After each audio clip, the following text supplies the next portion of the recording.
Hello again. Today we're going to solve a quadratic using the square root property.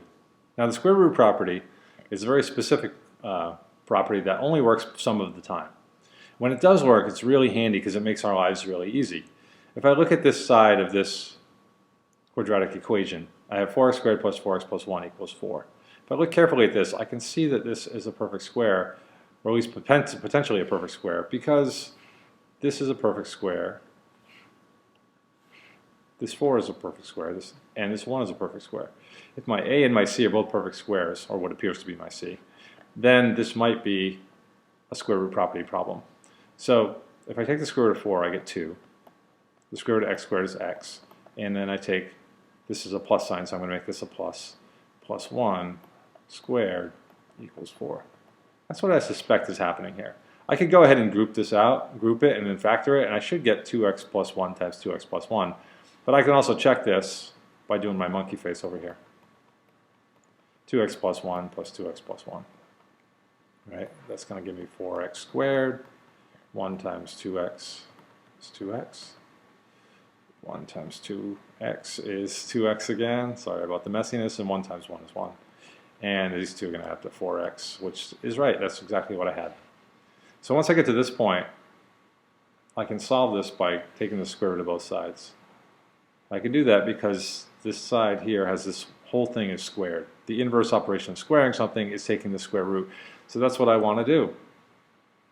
When I go ahead and do that, I'm left with this. 2x plus 1, because that's the square root of 2x plus 1 squared, equals the square root of 4, which is 2. But remember, while the principal square root of the square root of 4 is 2, I also have another square root, which is negative 2. Because negative 2 times negative 2 would still give me 4. So it has two square roots that are real. So I can go ahead and solve each one of these. Okay, I can subtract 1 from both sides. And I've got 2x equals 1.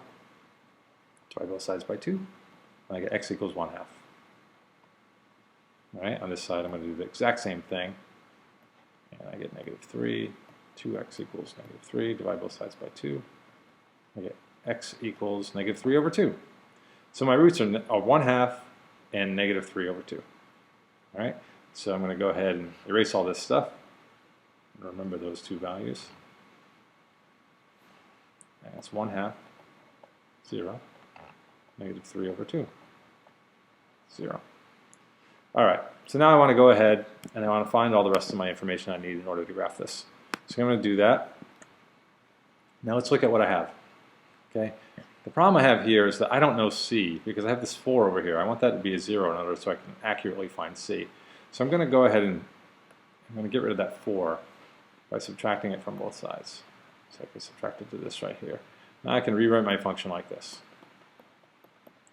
4x squared, that stays the same, plus 4x. And then 1 plus negative 4 is negative 3. So my C is negative 3. So I know my y-intercept is 0, negative 3. Okay, now I can find my axis of symmetry.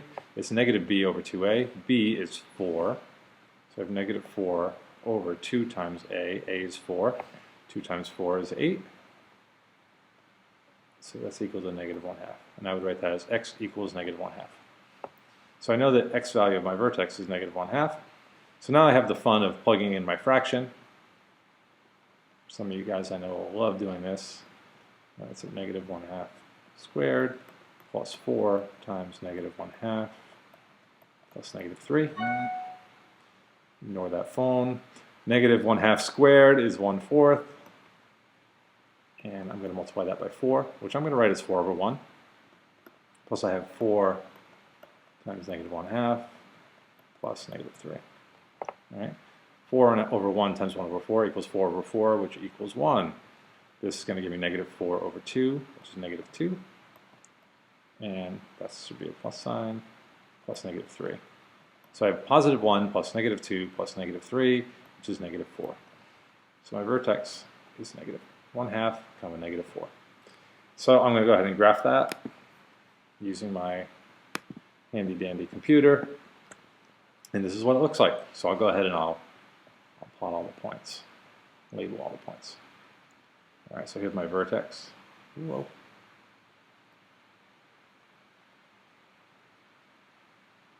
Here's my vertex, which is negative 1/2, negative 4. I have my y-intercept, which is 0, negative 3.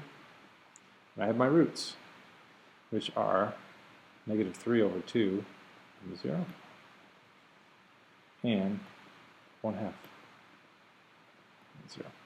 And there's my graph. So this square root property just allows me to save a few steps by finding this thing and saying that this is 2x plus 1 squared equals 4. And going it. It's an optional method, but if it's asked for you to do it this way on the test, you should be able to.